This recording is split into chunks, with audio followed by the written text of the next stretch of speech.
Hello friends, હું મિહિર પટેલ આપણે YouTube channel Deepam જ્ઞાન ક્રાંતિમાં આપ સૌનું હાર્દિક સ્વાગત કરું છું। આ વિડીયોમાં આપણે ધોરણ 12 ઇકોનોમિક્સનું 6થું ચેપ્ટર જે બેરોજગારી અંગેનું છે તેનો વિડીયો નંબર 4માં આપણે પ્રચ્છન્ન બેરોજગારી કોને કહેવામાં આવે છે, ચક્રીય બેરોજગારી કોને કહેવામાં આવે છે અને ઘર્ષણજન્ય બેરોજગારી કોને કહેવામાં આવે છે તો તે અંગેની વિસ્તૃત ચર્ચા કરીશું। આપણે અગાઉના વિડીયોમાં જે બેરોજગારીના 2 પ્રકારો હતા તેની ચર્ચા કરી હતી। હવે બેરોજગારીનો એક પ્રકાર છે પ્રચ્છન્ન બેરોજગારી। તો પ્રચ્છન્ન બેરોજગારી કોને કહેવામાં આવે છે તો સરળ શબ્દમાં જોઈએ તો છુપી બેરોજગારી, એટલે કે પ્રચ્છન્ન બેરોજગારીને છુપી બેરોજગારી તરીકે ઓળખવામાં આવે છે। ઉદાહરણ જોઈએ તો કોઈ એક કામ કરવામાં 100 કારીગરો આપણે રાખીએ છીએ તો એ 100 કારીગરો છે તો એ 200 એકમો જેટલું ઉત્પાદન કરે છે। હવે એમાં જે 100 કારીગર છે તો એમાંથી 80 કારીગરોને જો રાખવામાં આવે તો પણ 200 એકમોનું જ ઉત્પાદન થાય। તો આમાં જે 20 કારીગરો છે તો એ ઉત્પાદનમાં કોઈ ફાળો આપતા નથી, એટલે કે એમનું ઉત્પાદન જે છે એ 0 છે। તો આ જે 20 કારીગરો છે તો તેને આપણે શું કહીશું, પ્રચ્છન્ન બેરોજગારી એટલે કે છુપી બેરોજગારી તરીકે ઓળખવામાં આવે છે। તો તેની વિસ્તૃત ચર્ચા કરીએ તો પ્રચ્છન્ન બેરોજગારી એટલે છુપી બેરોજગારી। શું છે પ્રચ્છન્ન બેરોજગારી? પ્રચ્છન્ન બેરોજગારી એટલે કે છુપી બેરોજગારી તરીકે પણ તેને ઓળખવામાં આવે છે। આ પ્રકારની પ્રચ્છન્ન બેરોજગારી ભારત જેવા વિકસતા દેશોમાં સવિશેષ જોવા મળે છે, એટલે કે જે વિકસતા દેશો છે જેમનો વિકાસ થઈ રહ્યો છે અથવા તો પ્રગતિમાં છે તો એવા દેશોમાં વધારે પ્રમાણમાં પ્રચ્છન્ન બેરોજગારી જોવા મળે છે। હવે તેનો અર્થ જોઈએ તો કોઈ એક વ્યવસાયમાં પ્રવર્તમાન એટલે કે હાલના સમયમાં ટેકનોલોજીના સંદર્ભમાં જરૂરી હોય તેના કરતાં વધુ શ્રમિકો રોકાયેલા હોય છે। શું છે પ્રચ્છન્ન બેરોજગારીમાં? તો નવી ટેકનોલોજીના સંદર્ભમાં જરૂરી હોય તેના કરતાં વધુ શ્રમિકો રોકાયેલા હોય છે। જે આપણે જોયું કે 100 કારીગરો છે પરંતુ આપણને જરૂર કેટલાની છે તો 80ની છે, તો આમાં જે 20 વધારાના રોકાયેલા છે તો એને આપણે પ્રચ્છન્ન બેરોજગાર કહીશું। આવા વધારાના શ્રમિકોને આ ક્ષેત્રમાંથી ખસેડી લેવામાં આવે તો પણ કુલ ઉત્પાદનમાં કોઈ ફેરફાર ન થતો હોય તો તેઓ પ્રચ્છન્ન બેરોજગાર છે એમ કહેવાય। શું છે કે આ જે વધારાના શ્રમિકો છે તો એને આ ક્ષેત્રમાંથી ખસેડી લેવામાં આવે અને તો પણ કુલ ઉત્પાદનમાં કોઈ ફેરફાર ન થતો હોય તો આપણે શું કહીશું, એને પ્રચ્છન્ન બેરોજગાર કહીશું। જે આપણે ઉદાહરણ જોયું કે 100 કારીગરો છે તો હવે જે 100 કારીગરો છે તો એ 200 એકમોનું ઉત્પાદન કરે છે, પરંતુ જો 80 શ્રમિકો રાખવામાં આવે 80 શ્રમિકો રાખવામાં આવે તો પણ એકમોનું ઉત્પાદન કેટલું થાય છે તો 200 જ થાય છે। તો આ જે વધારાના 20 શ્રમિકો છે તો એને આપણે શું કહીશું, પ્રચ્છન્ન બેરોજગાર કહીશું, અથવા તો બીજું નામ છે છુપી બેરોજગારી આપણે કહીશું। એટલે કે આ જે વધારાના શ્રમિકો છે તો એમના દ્વારા જે શ્રમ કરવામાં આવે છે, ઉત્પાદન કરવામાં આવે છે તે કેવું છે, શૂન્ય હોય છે। એટલે કે જો ઉત્પાદનના સાધનો અને ઉત્પાદનની ટેકનોલોજી આપેલી હોય અને અતિ વસ્તી ધરાવતા વિકસતા દેશોના ખેતી ક્ષેત્રમાં વિશેષ પ્રમાણમાં શ્રમની સીમાંત ઉત્પાદકતા શૂન્ય હોય તો તેવા દેશોમાં પ્રચ્છન્ન બેરોજગારી પ્રવર્તે છે એમ કહેવાય। શું કહેવામાં આવે છે? જો ઉત્પાદનના સાધનો અને ઉત્પાદનની ટેકનિક આપેલી હોય અને અતિ વસ્તી જે ભારતમાં છે કે દિન પ્રતિદિન વસ્તીનું પ્રમાણ કેવું થઈ રહ્યું છે તો વધારે થઈ રહ્યું છે, એવા દેશોમાં ખેતી ક્ષેત્રમાં વિશેષ પ્રમાણમાં શ્રમની સીમાંત ઉત્પાદકતા શૂન્ય હોય છે। એટલે કે જે આપણે જાણીએ છીએ કે ભારત કેવો દેશ છે તો ભારત ખેતી પ્રધાન દેશ છે। હવે આ ખેતી ક્ષેત્રમાં જે શ્રમિકો રોકાયેલા હોય છે એમાંથી અમુક જે શ્રમિકો છે તો એમના દ્વારા ઉત્પાદનમાં કોઈ ફાળો આપવામાં આવતો નથી, તો તેને શું કહેવામાં આવે છે, પ્રચ્છન્ન બેરોજગાર કહેવામાં આવે છે। આ અર્થથી એમ આપણે કહી શકીએ કે પ્રચ્છન્ન બેરોજગારની સીમાંત ઉત્પાદકતા શૂન્ય હોય છે। જે આપણે જોયું હતું કે 100 શ્રમિકો છે તો એમનું ઉત્પાદન કેટલું છે, 200 છે, અને 80 જો શ્રમિકો દ્વારા કામ કરવામાં આવે તો પણ 200 જ એકમોનું ઉત્પાદન થાય છે। એટલે કે જે વધારાના 20 શ્રમિકો હતા તો એમના દ્વારા ઉત્પાદન તે કેવું થાય છે તો શૂન્ય એકમોનું થાય છે, એટલે કે સીમાંત ઉત્પાદકતા શૂન્ય જોવા મળે છે। ભારતમાં વસ્તી સતત વધી રહી છે જે તમે જાણો જ છો, તેથી રોજગારી માંગનારાઓની સંખ્યા પણ ઊંચા દરે વધે છે। વસ્તી વધવાના કારણે શું થાય છે તો વસ્તી વધવાના કારણે રોજગારી માંગનારા જે વ્યક્તિઓ છે તો તેમની સંખ્યામાં પણ ઉત્તરોત્તર વધારો થતો જોવા મળે છે। પરંતુ દેશમાં ખેતી સિવાયના અન્ય ક્ષેત્રોનો અપૂરતો વિકાસ થયો હોવાથી રોજગારી માંગનારી વધારાની વસ્તીનું ખેતી ક્ષેત્રે ભારણ વધતું જોવા મળે છે. ભારત દેશ છે એ વિકાસશીલ દેશ છે, તો ભારતમાં જે વ્યક્તિઓ છે તો રોજગારી માંગવા માટે તેમનું પ્રમાણ વધારે પ્રમાણમાં છે, એટલે કે ભારતમાં રોજગારી પૂરતા પ્રમાણમાં પ્રાપ્ત થતી નથી. તેના કારણે શું થાય છે, જે બેરોજગાર છે તો એ ખેતી ક્ષેત્ર તરફ આગળ વધે છે. આ વધારાના શ્રમિકોને ખેતી ક્ષેત્રમાંથી ખસેડી લેવામાં આવે તો પણ ખેત ઉત્પાદનમાં ઘટાડો થશે નહીં. આ વધારાના શ્રમિકોની સીમાંત ઉત્પાદકતા શૂન્ય હોવાથી આ શ્રમિકોને પ્રચ્છન્ન બેરોજગાર કહેવામાં આવે છે. એટલે કે જે ભારતમાં શિક્ષિત વ્યક્તિઓ હોય છે તો એમાં રોજગારી પ્રાપ્ત થતી નથી. હવે રોજગારી મેળવવા તે શું કરશે, તો ખેતી ક્ષેત્રમાં કામ કરશે. હવે ખેતીમાં જોડાય છે તો પણ તેમના દ્વારા જે ઉત્પાદન કરવામાં આવે છે તો ઉત્પાદન કેવું હોય છે, શૂન્ય હોય છે. આના કારણે એ જોડાયેલા હોય છે તો એને આપણે શું કહીશું, પ્રચ્છન્ન બેરોજગાર આપણે કહીશું. એટલે કે એવી વ્યક્તિઓ જે ઉત્પાદન ક્ષેત્રમાં જોડાય છે પરંતુ તેમનો ઉત્પાદનમાં ફાળો શું હોય છે, શૂન્ય હોય છે, અથવા તો સીમાંત ઉત્પાદકતા શૂન્ય હોય છે, તેને આપણે પ્રચ્છન્ન બેરોજગાર કહીશું. શહેરોમાં પણ ઉદ્યોગ અને વેપાર ક્ષેત્રે આવી પ્રચ્છન્ન બેરોજગારી જોવા મળે છે. એટલે કે જે શહેરો છે તો એમાં જે ઉદ્યોગોમાં જે શ્રમિકો છે તો એમાંથી પણ કેટલાક શ્રમિકો એવા હોય છે જેમનું સીમાંત ઉત્પાદન શું હોય છે, શૂન્ય હોય છે. સામાન્ય રીતે જે વ્યવસાયમાં શ્રમ કાર્ય કુટુંબ દ્વારા થતું હોય, શ્રમિકોને વેતન નાણાકીય સ્વરૂપમાં ન ચૂકવવામાં આવતું હોય, તેમાં પ્રચ્છન્ન બેરોજગાર વિશેષ જોવા મળે છે. ખાસ કરીને ભારત જે ખેતી પ્રધાન દેશ છે તો જે બેરોજગાર હોય છે તો એ મોટાભાગે ખેતી ક્ષેત્રે કાર્ય કરે છે. હવે ખેતીમાં તેમનું ઉત્પાદન શૂન્ય હોવાથી તે વ્યક્તિઓ પ્રચ્છન્ન બેરોજગાર કહેવામાં આવે છે. ઉદાહરણ જોઈએ તો 10 હેક્ટર જમીનનો ઇષ્ટતમ ઉપયોગ કરવામાં આવે તો વધુમાં વધુ 5 શ્રમિકો રોજગારી પૂરી પાડી શકાય તેમ છે.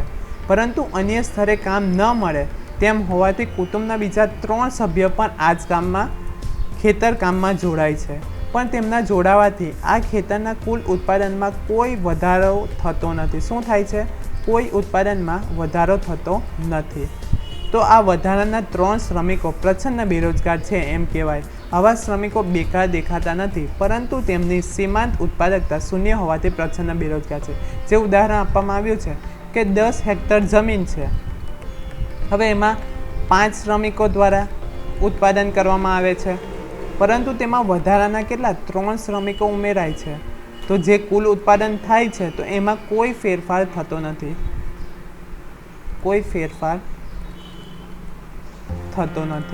તો આ જે વધારાના 3 શ્રમિકો છે તો આપણને એવું લાગે છે કે તે વ્યક્તિઓ કામ કરે છે, પરંતુ હકીકતમાં શું હોય છે, તો હકીકતમાં એ વ્યક્તિઓ કામ કરતી નથી અથવા તો ઉત્પાદનમાં કોઈ ફાળો હોતો નથી.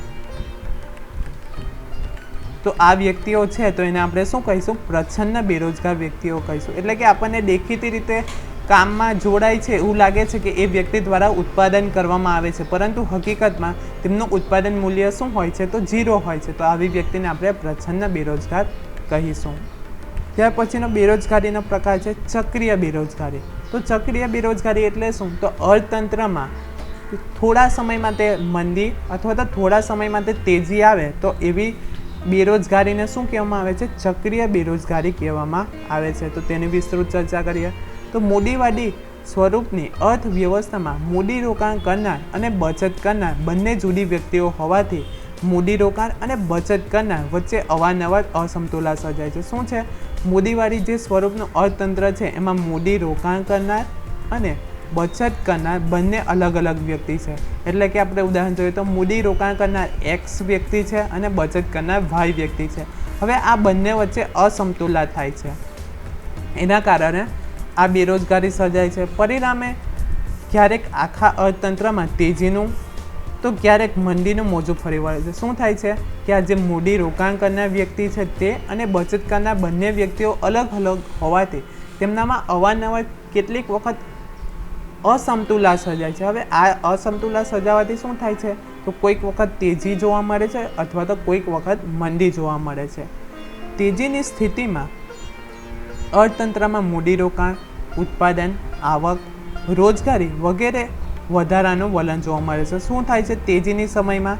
તો તેજીના સમયમાં શું થાય છે? તો મૂડી રોકાણનું પ્રમાણ વધે છે, ઉત્પાદનનું પ્રમાણ વધે છે, આવકનું પ્રમાણ વધે છે અને તેની સાથે સાથે રોજગારીમાં પણ વધારો થતો જોવા મળે છે। જ્યારે સમગ્ર અર્થતંત્રમાં મંદીનું વાતાવરણ હોય ત્યારે ચીજવસ્તુઓ અને સેવાઓની માંગ શું થઈ જશે? તો માંગ ઘટી જશે। પરિણામે શું થાય છે? તો પરિણામે અસરકારક માંગના અભાવના કારણે ઉદ્યોગોએ ઉત્પાદન ઘટાડવું પડે છે અથવા તો ઉત્પાદનના એકમો બંધ કરવા પડે છે અને ઘણા બધા શ્રમિકોને કામ પરથી છૂટા કરવામાં આવે છે। આમ અહીં મંદી બેરોજગારીનું કારણ બને છે। તેથી આ બેરોજગારીને ચક્રીય બેરોજગારી કે મંદીજન્ય બેરોજગારી કે વ્યાપાર ચક્રીય બેરોજગારી તરીકે ઓળખવામાં આવે છે।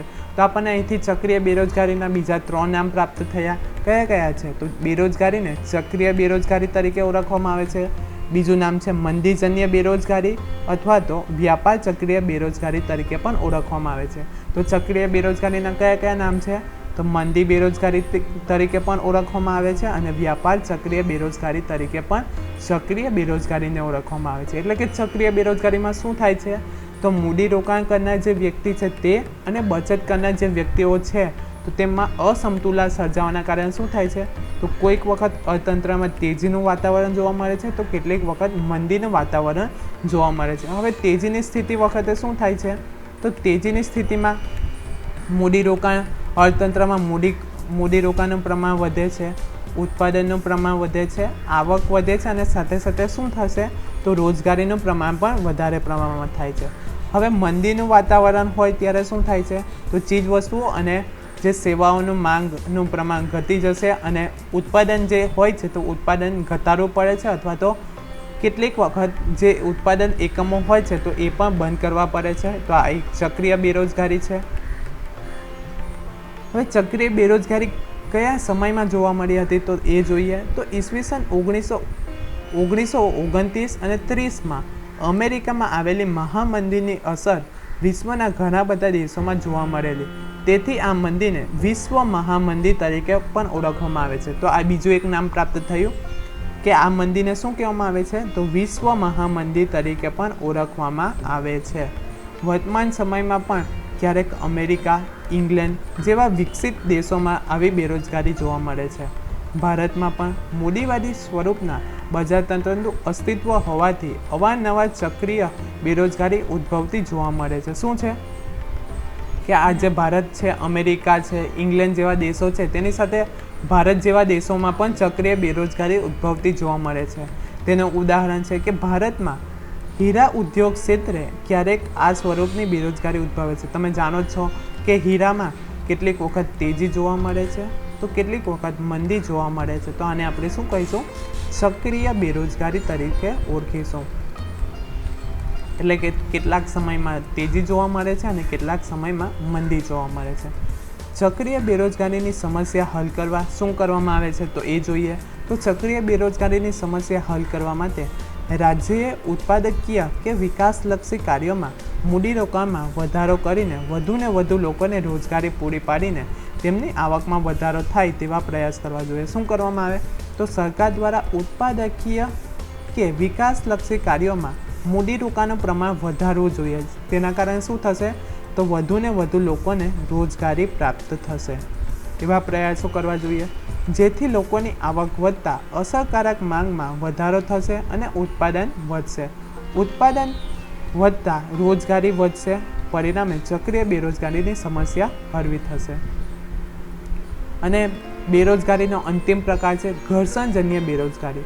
ઘર્ષણજન્ય બેરોજગારીને સરળ શબ્દમાં કહીએ તો જે જૂના સમયમાં જે ટેકનોલોજીનો ઉપયોગ કરવામાં આવતો હતો પરંતુ આજના આધુનિક સમયના કારણે જે નવી ટેકનોલોજી આવી તો હવે જે જૂની ટેકનોલોજીથી કામ કરનાર વ્યક્તિને મુશ્કેલી સર્જાય અને બેરોજગાર રહેવું પડે તો એને શું કહેવામાં આવે છે? ઘર્ષણજન્ય બેરોજગારી કહેવામાં આવે છે।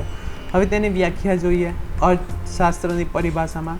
તો જ્યારે ઉત્પાદન પદ્ધતિઓમાં ચીજવસ્તુની માંગમાં કે ચીજવસ્તુના ઉત્પાદનમાં ફેરફાર થવાથી કે શોધખોળ અને નવી ટેકનોલોજીને કારણે બજારમાં નવી વસ્તુ પ્રવેશવાથી જો બેરોજગારી સર્જાય તો આવી બેરોજગારીને ઘર્ષણજન્ય બેરોજગારી તરીકે ઓળખવામાં આવે છે। શું છે?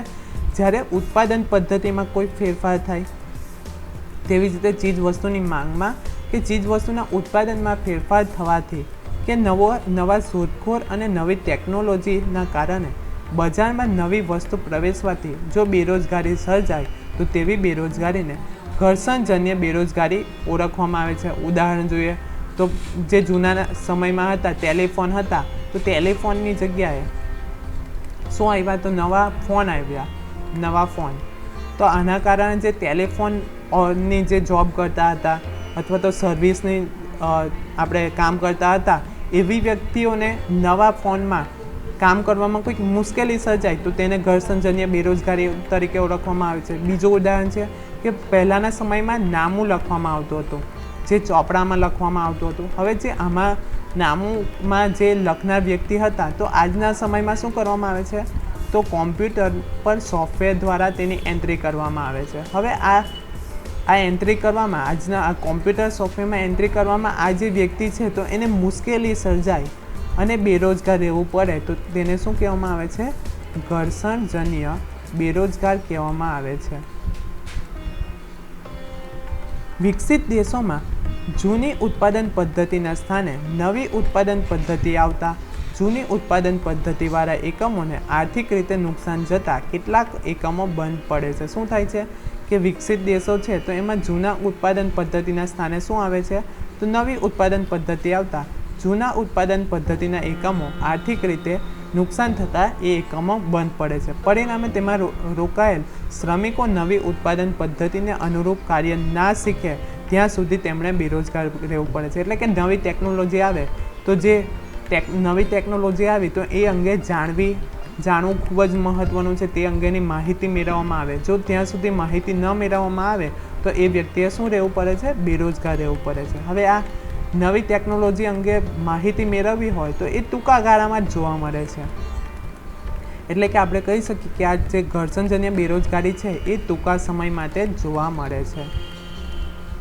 નવી પદ્ધતિ મુજબનું કાર્ય શીખીને ફરીથી શ્રમિકો રોજગારી મેળવી લે છે. એટલે કે આ સ્વરૂપની બેરોજગારી ટૂંકા ગાળા માટે હોય છે. દાખલા તરીકે સાદા મોબાઈલ ફોનના સ્થાને સ્માર્ટ મોબાઈલ ફોન આવતા સાદા મોબાઈલ ફોનના ઉત્પાદન, વેચાણ અને સર્વિસ ક્ષેત્રે કામ કરતા શ્રમિકોને રોજગારી મળતી બંધ થતાં તેઓ બેરોજગાર બને છે. આ સ્વરૂપની બેરોજગારી ઘર્ષણજન્ય બેરોજગારી કહેવામાં આવે છે. શું કહેવામાં આવે છે? એટલે કે સાદા મોબાઈલ જ્યારે ઉપયોગ થતો હતો, હવે એ સાદા મોબાઈલ ફોનની જગ્યાએ હવે શું આવ્યા? તો સ્માર્ટફોન આવ્યા.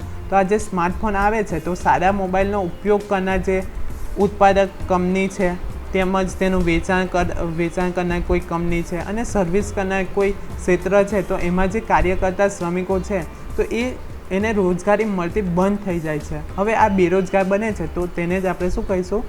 તો ઘર્ષણજન્ય બેરોજગારી તરીકે ઓળખીશું. તો આજના વિડીયોમાં આપણે બેરોજગારીના પ્રકારોની ચર્ચા કરી. આશા રાખું છું કે તમને આ વિડીયોમાં સમજ પડી ગઈ હશે અને જો તમને આ વિડીયો પસંદ પડ્યો હોય તો લાઈક કરો, વધુમાં વધુ શેર કરો અને અમારી ચેનલને સબસ્ક્રાઈબ કરો. Thank you. જય હિન્દ.